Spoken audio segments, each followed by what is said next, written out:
Qué ilusión. Muchas gracias, ¿todo bien? Buenos días, María. La verdad es que estoy encantada de estar otra vez contigo y creo que no necesitas presentación, por lo menos en la gente que conoce la historia, en las familias que se ha hablado de todo lo que pasaba, que hay diálogo, porque al final solamente se trata de compartir en familia con los hijos pues también nuestra historia, ¿no? No borrar todo lo que hace tiempo que haya pasado, ¿no? Y que es contemporáneo. Los que en el colegio también hablen, porque al final todo es educación y tenemos que ser conocedores de nuestras raíces y de por qué estamos aquí, ¿no? Pero en la actualidad eres la directora, ¿no?, del Observatorio de Víctimas del Terrorismo de CEUR-Cefas y vicepresidenta de NEOS, ¿no? Por eso creo que es suficiente y el que quiera que busque más, ¿no? La verdad creo que yo lo único que puedo decir es que eres una mujer, la definición más exacta tuya es que eres una mujer valiente y auténtica. La verdad, yo te conocí hace tiempo, que grabamos un vídeo con los chicos de Más Vida, ¿no?, que fue como contrapartida, como una contestación a un vídeo que habían grabado pues personajes famosos un poco más de otro ambiente a favor del aborto, ¿no? Y la verdad es que yo estaba súper emocionada. Eran todos muy jovencillos, yo era la más mayor y yo iba súper emocionada. Qué bien, yo me voy con vosotros que vais a grabar a María San Gil, ¿no? Y entonces fue para mí un honor aquel encuentro y bueno, luego nos hemos visto más veces, ¿no? Yo creo que durante mucho tiempo vivimos, o sea, esa parte de la historia que se ha borrado, que parece mentira que no salgan los libros de historia del colegio, ¿no? Porque vivimos con mucho miedo. Yo estuve trabajando aquí en Madrid y bueno, pues cada 2 por 3 había parones y bloqueos en las calles porque había un atentado en un cuartel. Tú viviste en tus brazos la muerte de Gregorio Ordóñez. Realmente esa parte de la historia no se puede borrar. Y creo que, bueno, que hace falta recordarlo, porque Julián Marías decía que el hombre puede olvidar, perdonar, pero que la realidad se enfrenta, ¿no? Entonces hay una realidad de España que no podemos borrar ni eliminar. Y ahora mismo todo lo que estamos viviendo, ¿no?, de personas que están en puestos de poder que no deberían de estar, pues hace cuestionarse muchos temas. En casa el otro día salía, hablando del 11M y tal, del engaño que había sido, de cómo, pues es verdad que toda España se unió. Yo recordaba a mis hijos la muerte de Miguel Ángel Blanco, que realmente también toda España estaba unida, ¿no? Estábamos de vacaciones en un sitio y toda la gente en la piscina estaba con la radio, porque no había otra cosa en ese momento, puesta esperando noticias de un poquito de humanidad que no hubo. Parece como que el hombre ha renunciado a ser humano, ¿no? Porque realmente hemos perdido esa capacidad de el sufrimiento de la otra persona o de recordar, ¿no? Y está un poco relacionado también con la justicia. ¿Tú cómo ves esta situación ahora? Bueno, primero gracias porque me hace mucha ilusión esta entrevista y que quieras entrevistarme y estoy feliz. Hoy justo hace 28 años del secuestro de Miguel Ángel Blanco, entonces es una efeméride que hay que recordar, porque yo creo que, bueno, pues el antónimo de memoria no es olvido, es que no haya justicia. O sea, si no tenemos memoria no se está haciendo justicia, y que no haya justicia es como una segunda forma de asesinar a las víctimas del terrorismo. Entonces, a mí me parece que es importantísimo que en este año, en el 2025, la memoria, la verdad, la dignidad y la justicia que las víctimas reclaman, que debería reclamarla la inmensa mayoría de la sociedad española, sea dentro de la acción política una prioridad. Pero hemos invertido tanto en la pirámide de valores que en este momento Arnaldo Otegi es un hombre de paz y los jóvenes no saben quién fue José Antonio Ortega Lara, que estuvo 532 días encerrado en un zulo de 2x2. Entonces, nuestros jóvenes tienen derecho a conocer la historia de España. De hecho, en el observatorio que yo tengo, bueno, pues el privilegio de dirigir, vamos a los colegios y les damos charlas. Van víctimas del terrorismo, les hacen una charla testimonial, y los jóvenes descubren una realidad con la que, bueno, se enfrentan además con un sentido común, porque generalmente luego hay coloquio y siempre surge la pregunta de un joven que dice: vamos a ver, si ETA es Bildu, Bildu, ¿cómo puedes seguir en las instituciones y apoyando al gobierno? O sea, un gobierno democrático no se puede apoyar en un partido político que tiene las manos manchadas de sangre, que defiende un proyecto por el que se ha asesinado durante 50 años. Entonces yo siempre digo, bueno, hay esperanza. Los jóvenes lo entienden y lo ven. Y entonces creo que es muy importante esa tarea que estamos haciendo de cada vez ir a más colegios para que más jóvenes conozcan, porque además luego van a sus casas y en esa cena, ese día, sí que hablan con sus padres. Les cuentan, oye, ha venido Cristina Cuesta, ha venido Ana Iríbar, ha venido Daniel Portero y nos han contado esto. Y entonces sus padres, que han vivido muy de cerca la historia del terrorismo, porque es una generación que ha vivido con una ETA muy presente, cuentan su experiencia y entonces también se produce ahí un diálogo intergeneracional que es imprescindible.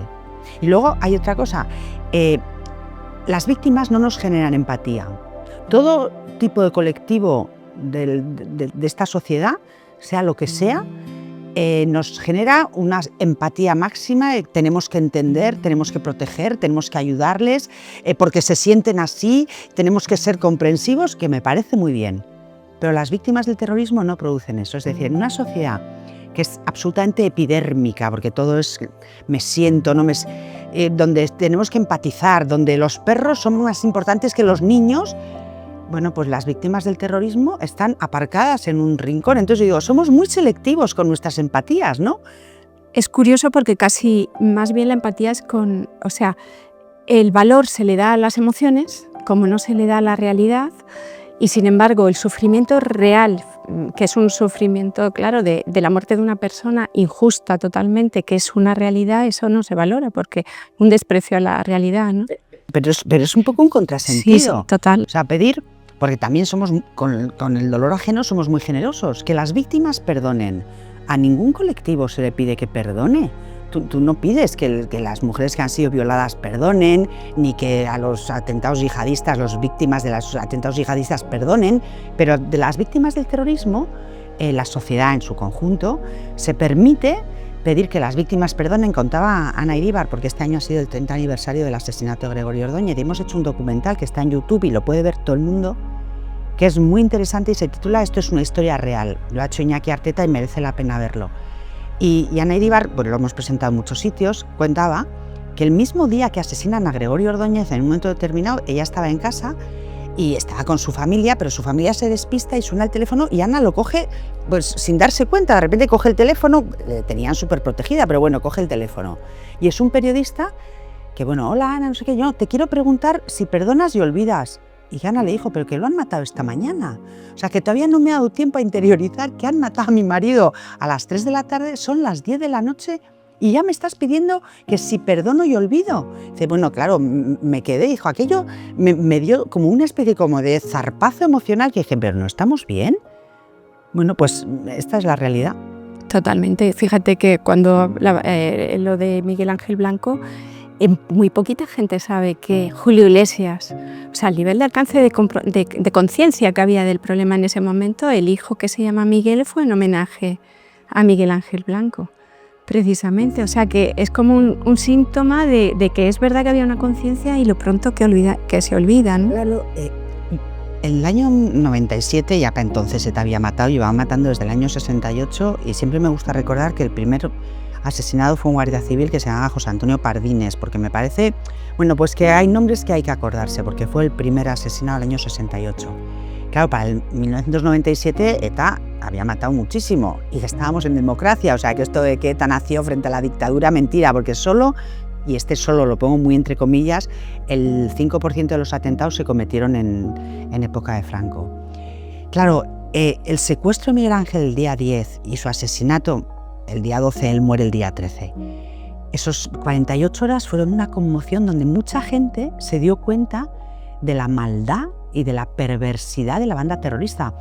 Yo no digo que la gente les hubiera hasta entonces como excusado o justificado el asesinato, pero bueno, lo veían y yo creo que aquello fue a darse mucho de bruces contra la realidad, porque claro, habían secuestrado a un joven concejal de Ermua de 27 años que iba a trabajar a Bilbao en la parada del tren. Estaban chantajeando al Estado de Derecho, al gobierno, pidiendo que se acercaran los presos, que hoy están todos en las cárceles del País Vasco y de Navarra. O sea, nos podíamos haber ahorrado todo lo que ha venido.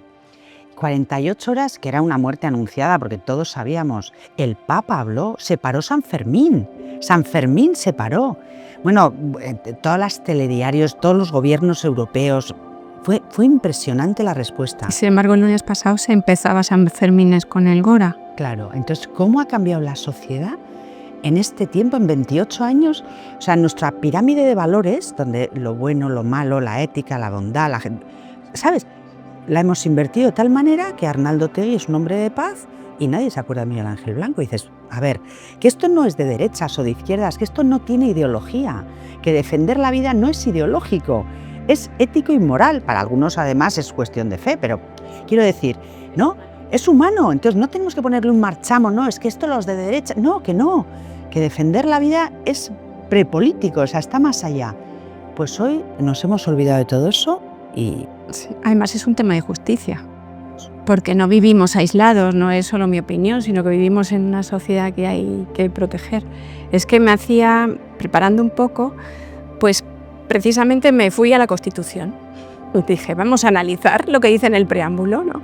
Dice, la nación española deseando establecer la justicia, el primer fallo, la libertad, la seguridad y promover el bien de cuantos la integran, en uso de su soberanía, proclama su voluntad de consolidar un Estado de Derecho que asegure el imperio de la ley como expresión de la voluntad popular. La soberanía nacional reside en el pueblo, del que emanan los poderes del Estado. La realidad es que vemos que cada día este Estado del Derecho, porque ellos hablan como que se va a consolidar y está cada vez al revés, más lejos de consolidarse. Cada día está como deshaciéndose más de este Estado de Derecho. Es increíble. Bueno, de hecho, en el tema de la justicia no funciona. Tenemos más de 350 asesinatos que están sin resolver. Y esto, dicho así, es una cifra que nos puede escandalizar, pero son 350 familias con nombres y apellidos que no saben quién fue el autor material. No digo ya el autor intelectual, porque de esos la inmensa mayoría tampoco están juzgados. Entonces, la justicia tendría que volcarse al 100% en intentar que todos los asesinatos se esclarecieran y que quienes han cometido el asesinato paguen y cumplan. O sea, yo creo que el perdón no tiene nada que ver con la justicia. Yo siempre pongo el ejemplo de San Juan Pablo II. San Juan Pablo II sufre un atentado y cuando se restablece, que bueno, tuvo secuelas toda su vida, pero va a ver a quien perpetró el atentado y le abraza y le perdona, porque es santo, le perdona, vamos, no tengo duda de que le perdona, porque es santo, pero se fue y este señor siguió 20 años en la cárcel y luego se fue a Turquía y en Turquía terminó de cumplir condena. O sea, claro, San Juan Pablo II no intervino en el tema de la justicia, el tema de la justicia divina sí, porque él rezaría por él y le perdonó, pero la justicia luego actuaba y este señor tuvo que purgar en la cárcel por el delito que había cometido. Pero no, ahora queremos que las víctimas perdonen y encima que los presos tengan beneficios penitenciarios. Y entonces matar es baratísimo. Sí, sí, la irresponsabilidad de los actos. Claro, entonces dices, pues yo creo que estamos trasladando a las siguientes generaciones un mensaje muy perverso, que es que matar es muy barato y al final tú durante unos años matas, pero luego llegas a la política activa y defiendes tu proyecto desde las instituciones y te tratan como si fueras un demócrata de pleno derecho. Porque yo le veo a Merche Izpurua, que fue la directora de Legin, que era, bueno, firmada como Maite Soroa, que era quien señalaba a quienes podían ser víctimas de ETA. Bueno, Merche Izpurua, directora de Egin, cuando liberan a José Antonio Ortega Lara, el titular es Ortega vuelve a la cárcel. Para el que no sepa, José Antonio Ortega Lara era funcionario de prisiones. Claro, ¿qué mente enferma hace ese titular? Y bueno, hay que ir a la hemeroteca y está. O sea, ahora tú entras en Google, lo buscas y lo ves. Ortega vuelve a la cárcel. Entonces, esta mujer está enferma. ¿Qué nivel de maldad tienen en la cabeza en vez de alegrarse de que este pobre hombre por fin está liberado? Bueno, pues Merche Izpurua ahora es diputada de Bildu, Sortu, ETA, en el Congreso de los Diputados y claro, pero nos da lecciones de democracia al resto de españoles. El otro día dijo, a ver si vamos a ilegalizar al PP y a Vox. Digo, ¿pero quién? Y Merche Izpurua, vamos, por favor, que es socio prioritario del gobierno de Pedro Sánchez. Es que no puede ser. No, es incongruente todo, la verdad. Absolutamente. Entonces, esto hay que revertirlo de alguna forma. Entonces, que los jóvenes vean esto, pues claro, no les hace tener ningún interés por la política ni ninguna fe en sus políticos, porque claro, Sí, el problema es que se genera desesperanza un poco. O sea, el listo lo aprovechará para tener esos valores, por así decirlo, y el que tenga un poco de sentido común, porque al final es un tema de sentido común, ¿no? Los valores son sentido común, pues ir en la otra línea, ¿no? Exactamente. Entonces, pues bueno, también ¿tú crees que todo lo que está pasando, porque a mí me choca mucho cuando has hablado de los jóvenes, la desesperanza, es curioso que en un momento, acabas de decir que el que quiera puede buscar la hemeroteca en Google, en un momento a mí me choca que haya tanta información de todo, que la gente que está en preocupación por la IA y por tal, pero sin embargo no se meten a buscar o investigar, o por qué no sale eso en la sociedad, ¿no? Estamos tan dormidos que no sabemos cómo buscar o que no nos creemos ya nada porque hay tanta información que no se cree nada. Bueno, para empezar hay mucha información, entonces no llegas a todo. Y segundo, yo creo que no les hemos tampoco, a nuestros jóvenes, no les hemos trasladado la inquietud de conocer la historia reciente. Y tienen tantas cosas que al final, si tú no les hablas de ETA, ellos no buscan. Entonces, por eso es importantísimo que conozcan testimonios de primera mano, porque todavía, bueno, hay víctimas que lo hemos vivido de primera mano y lo podemos contar. Dentro de poco, pues ya no va a haber gente. Y por eso estamos intentando que los nietos, bueno, pues cojan un poco el testigo. Pero claro, si a los jóvenes tú no les generas esa inquietud de buscar algo más, pues no saben lo que hay y tienen cientos de ventanas de información a las que acceder a otros temas que les parecen más interesantes. Mira, nosotros cuando hacemos en las charlas en los colegios, luego hacemos un concurso que se titula ¿Qué es para ti el terrorismo? Y este año vamos a iniciar la 3ª edición. Bueno, y los jóvenes de forma voluntaria, porque no todos tienen que participar, participa el que quiere, mayoritariamente participan, hacen unos vídeos, unos TikTok, han hecho canciones, han hecho esculturas, han hecho dibujos. Bueno, claro, son muy imaginativos, las nuevas generaciones son muy creativos, hacen unas cosas después de escuchar la charla. Luego les damos un premio, el primer premio son 800 euros en un vale del Corte Inglés, con lo cual, bueno, tiene su aliciente, porque también, bueno, hay que motivarles un poco. Pero si tú les abres un poquito esa ventana, bueno, la gente luego para sus vídeos se informa, estudia, preguntan en su casa, preguntan a sus abuelos y eso es muy gratificante, pero claro, tú les tienes que dar la primera información porque es que si no, nada. Pero este gobierno no quiere que las nuevas generaciones conozcan esto, porque si no tendría que avergonzarse de estar todo el día con Bildu. Claro. Sin embargo, sí que quiere que sigamos recordando lo que los que vivieron la guerra civil, que hicieron un pacto de silencio. O sea, mi padre cuenta mucho que sus padres no hablaban de ese tema porque había sido tan horrible y sin embargo sí que quieren que eso, que lo que hace es sembrar odio y división entre los españoles, estén todo el día recordándolo. Claro, porque eso es la memoria selectiva que a ellos les beneficia. Ellos, el tema de Franco, están convencidos que les da votos. Y entonces pues estamos todo el día con las cunetas, con el enfrentamiento, con la guerra civil. Y eso sí es importante. Bueno, de hecho, la ley de memoria democrática la han hecho con Bildu, claro. Entonces Bildu no puede aparecer como parte activa de la historia y como una banda de terroristas, que es lo que son. Claro, si tú haces la ley de memoria con quienes no quieren aparecer o quieren que aparezca solo determinadas cosas, pues efectivamente a nuestros jóvenes les cuentan esto. Es como Pero tampoco les cuentan quién fue el Larro Caballero, ¿eh? No, nada. Claro, no, es que es está una historia muy magnificado selectiva. también. De hecho, ya no hablamos de historia, hablamos de relatos. Porque el relato no son los hechos veraces, el relato son acontecimientos que tú tergiversas de determinada manera. Sí, de cómo lo ha vivido cada persona, entonces. Pero es curioso el tema que, por ejemplo, antes hablamos de esperanza de los jóvenes, que por lo menos estáis viendo que son más receptivos, ¿no? El mensaje y que les gusta. Y también ha sido un fracaso lo de Franco, que a mí me pareció el pan y circo de los romanos. Lo que iba a hacer también da esperanza pensar que ha sido un fracaso, que la gente no está respondiendo, ¿no? Yo creo que la gente no está respondiendo, pero creo que tenemos Pedro Sánchez para rato, porque yo, a pesar de todos los casos de corrupción y todo lo que está pasando, a mí me da la sensación de que él se va a aferrar al asiento en la Moncloa y a no ser que tengamos un vídeo claramente donde a él se le ve robando o participando de algún acto delictivo, la culpa va a ser siempre de los que le rodean.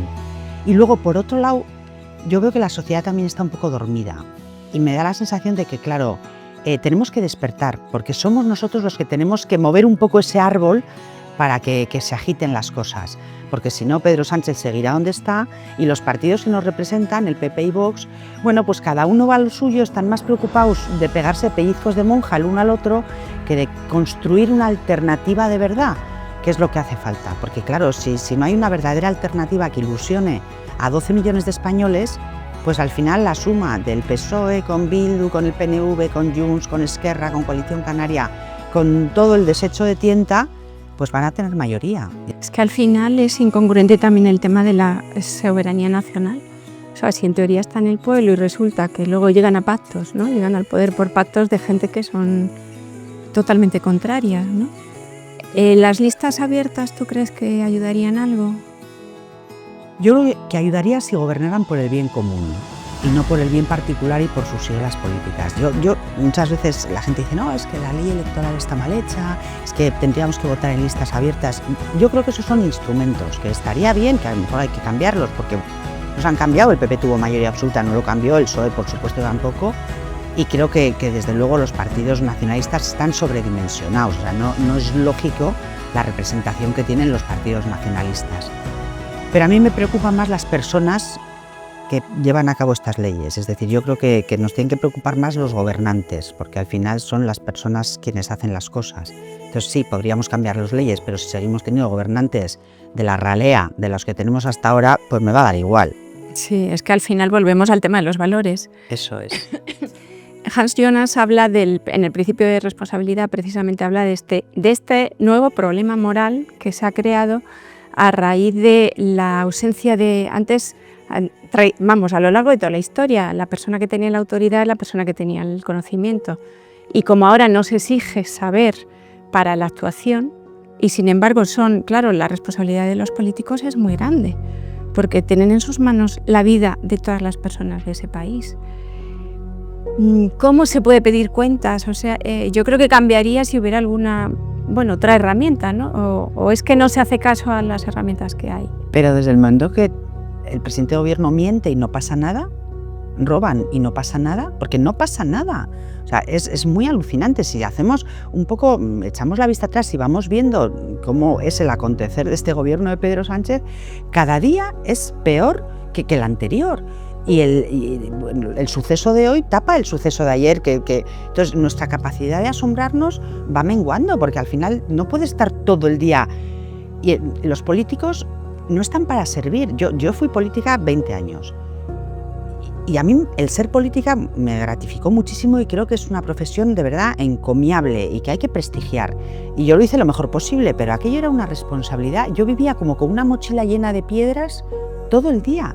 Cuando dejé de ser política, ¡pum!, como que me quité la mochila y dije, bueno, ¿y ahora vivir?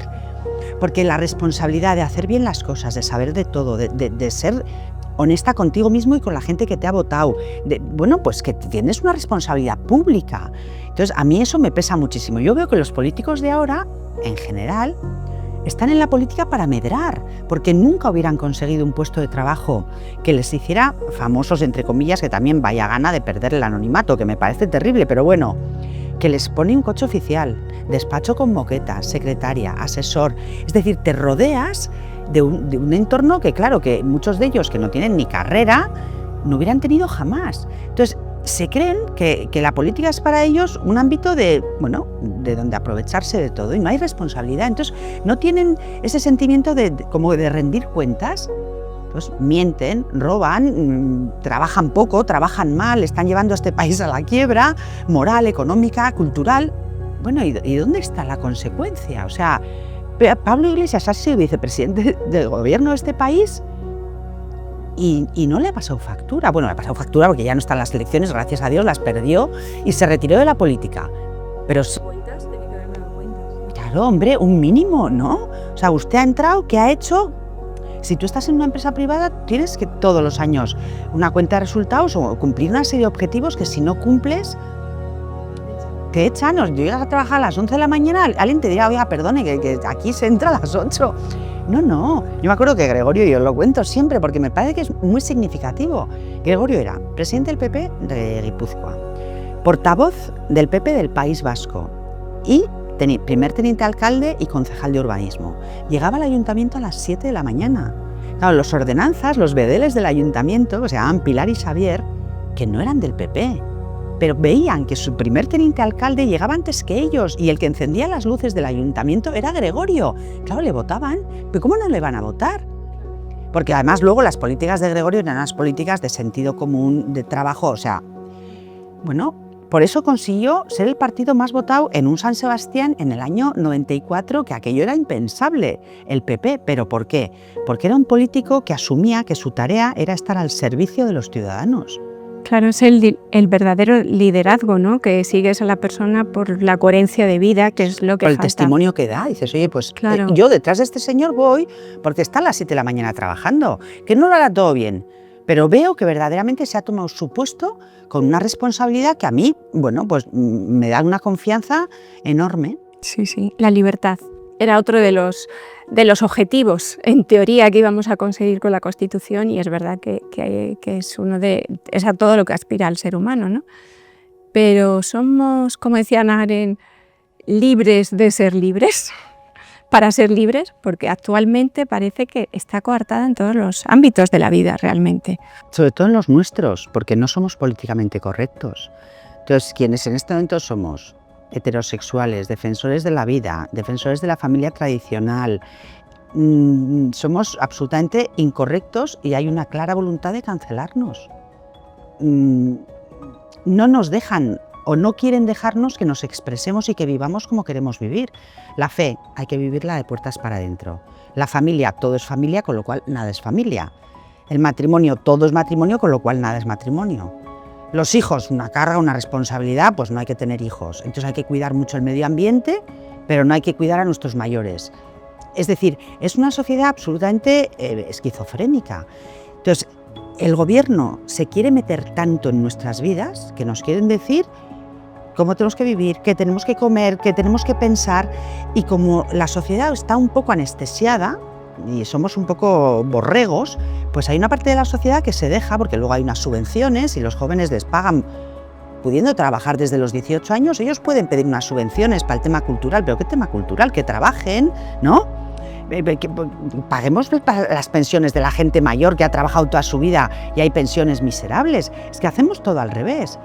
Y entonces nuestra libertad de educación, nuestra libertad de fe, nuestra libertad de... No, esa está muy coartada, y no te salgas del camino recto porque si no te van a intentar cancelar inmediatamente. O sea, ayer estuvimos en esto del Escorial y casualidad vino Santi Abascal, la semana que viene va a venir Feijóo, y Santi Abascal decía que él estaba con muchos artistas, muchos cantantes, que a la hora de escribir las letras de las canciones se sienten muy reprimidos porque piensan, esto no lo voy a poder decir, y que muchas canciones que hemos cantado en nuestra juventud ahora no se pueden cantar porque hay una especie como de listo genérico que nos dice, no, esto no es correcto. Oiga, ¿cómo que esto no es correcto? De verdad, vamos a dejar de ser tan exquisitos y seamos exquisitos en otras cosas, pero no entendamos que las cosas se cantan y se escriben y se dicen en una serie de entornos que no sé, me parece a mí, que a veces, bueno, pues nos pasamos. Sí, además yo creo que también ya termina en complejo. O sea, claro. La persona ya no dice lo que sea, ya no porque te coarte, sino para que no te echen, y termina complejada. Y no yo me maravillo en los actores americanos, que en cualquier momento hablan de Dios como tal, y aquí sin ningún problema. Y pero aquí porque, es imposible. Como muy bien dice Jaime Mayor, cuando tú pierdes los valores, el primer valor que pierdes con mayúscula es la valentía, es el valor. Es verdad, y te conviertes en cobarde, dejas de ser valiente para defender aquello en lo que crees, te subsumes en el ambiente, no quieres que te cancelen, quieres ser políticamente correcto porque no quieres tener problemas.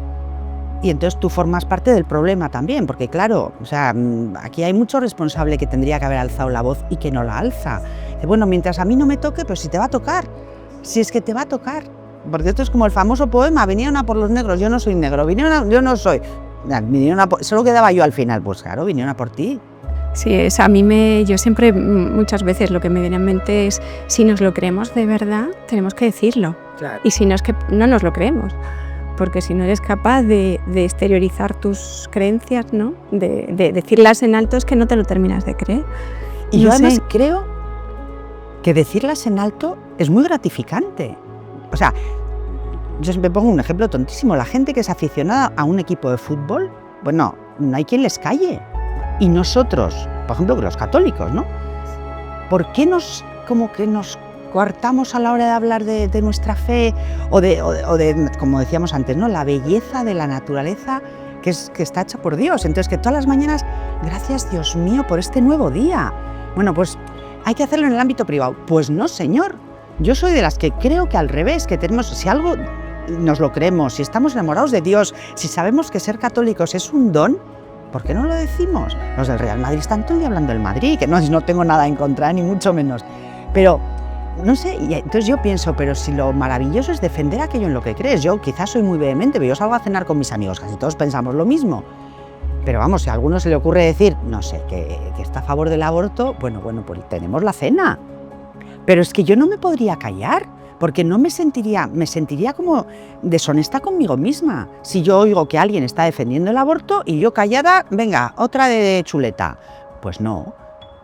Entonces, pero personalmente es como egoísta defender aquello en lo que crees. Pues claro que sí, porque te sientes mejor.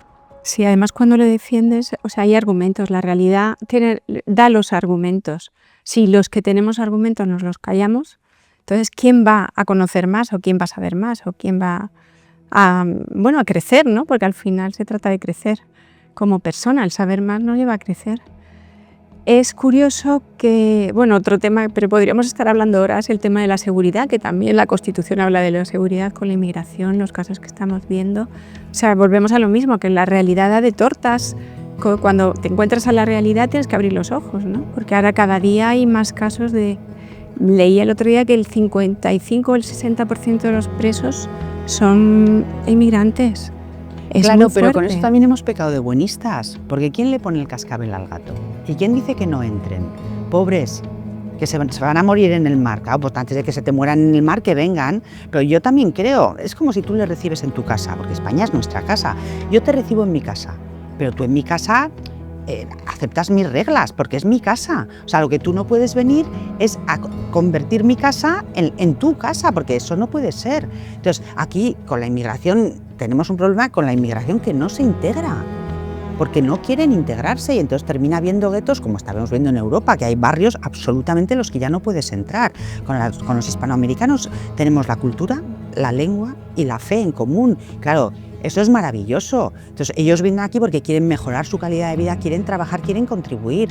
Pero los que no quieren contribuir, los que quieren además vivir de nuestros impuestos sin integrarse y encima imponiéndonos su manera de vida, yo creo que en esto también tenemos que quitarnos la careta y afrontar las cosas desde la misericordia, de verdad, porque solo faltaba, pero con sentido común y con darnos cuenta que aquí vivimos 47 millones de españoles, que cabemos los que cabemos, que hay que sacar este país adelante de una forma que la convivencia sea lo básico, yo creo. Pero no le quieren poner tampoco el cascabel al gato. Desde luego el gobierno de Pedro Sánchez para nada. No está haciendo una campaña de llamada. Sí, pero una vez que estén aquí, a ver qué hacemos. Entonces yo creo que los problemas hay que afrontarlos y si no, pues no estés en política, porque yo entiendo que ser político es muy complicado. Sí.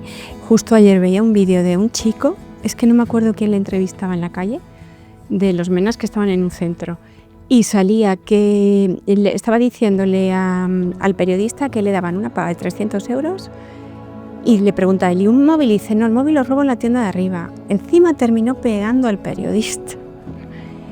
Y claro, te entra una indignación, realmente te entra una indignación muy grande y a la juventud que lo vea todavía más, claro, porque dice yo estoy aquí estudiando y trabajando y dándome tortas por un puesto de trabajo y nada, ¿no? Y estos viven del cuento, algunos, total. Claro, entonces no puede ser. Claro. Ahora mismo hay una campaña también a nivel nacional, aunque a nivel nacional de la gente, de la ciudadanía, en el tema de la recogida de firmas para quitar los aforamientos. Aunque ha habido iniciativas de algunos partidos, en algunos sitios ahora se está recogiendo firmas. ¿Es la sociedad civil la única que va a poder revertir esto? Bueno, pero no solo la sociedad civil, porque al final los partidos son los agentes activos en esta historia. Entonces yo siempre veo como a la sociedad civil soplando en el cogote de los partidos para que los partidos hagan lo que la mayoría queremos que hagan. Entonces a mí me da la sensación de que en algunos temas los partidos que a mí me importan, que es el PP y Vox, es decir, a mí de los demás no espero nada, porque a mí Claro, entonces no, porque hay un PSOE, bueno, no es verdad. No, porque hay un sector del nacionalismo con el que se puede pactar, no es verdad. Y si queremos seguir creyéndonos eso, nos volveremos a dar de bruces contra la realidad.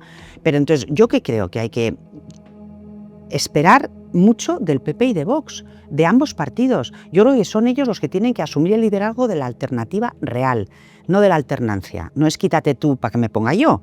Es quítate tú, que llegamos nosotros con un proyecto de cambio de la sociedad. Y yo quiero que se sienten en la Moncloa y empiecen a derogar leyes, pero una detrás de otra, o sea, que no tengan ni minutos para derogar las leyes, todas, o sea, que se cambie la sociedad y volvamos pues eso, a ser una sociedad basada en los principios del humanismo cristiano, porque son los buenos para todo el mundo, para el que cree y para el que no cree. Porque 2000 años de historia nos han demostrado que son los cimientos sólidos de esta sociedad. Entonces, yo creo que la sociedad civil tiene que despertar, porque al final votamos cada 4 años, pero tenemos un poco el voto cautivo, es decir, como PP y Vox saben que queremos echar a Sánchez, saben que les vamos a votar porque hay que echar a Sánchez, ya, pero yo digo que hay que echar a Sánchez para algo. Entonces, mi voto va a ser para algo. No voy a votar porque sí, para echar a Sánchez. Yo quiero escucharles para qué voy a votar. Y creo que en este tiempo que nos queda, los votantes tenemos que hacerles entender que si no nos explican para qué les vamos a votar, a lo mejor no les votamos. Que sé que suena muy duro, porque todos... No, pero te entiendo perfectamente, porque a mí me pasa eso. Claro, pero yo quiero que mi voto sirva para algo. A mí no me vale para nada que yo crea que va a haber una coalición PP-Vox y luego llegue el PP y se una con el PSOE, para que le vuelvan a engañar. No, o sea, que es que en NEOS, y lo sabes, hemos hecho el documento de España en el abismo. Y entonces se iba a titular al principio España al borde del abismo. Y dijo Jaime Mayor, de al borde nada, estamos en el abismo. El documento se va a titular, y es verdad. Entonces, ya estamos en el abismo. ¿Cómo salimos del abismo? Porque es muy difícil. Bueno, tenemos hijos y yo espero tener nietos.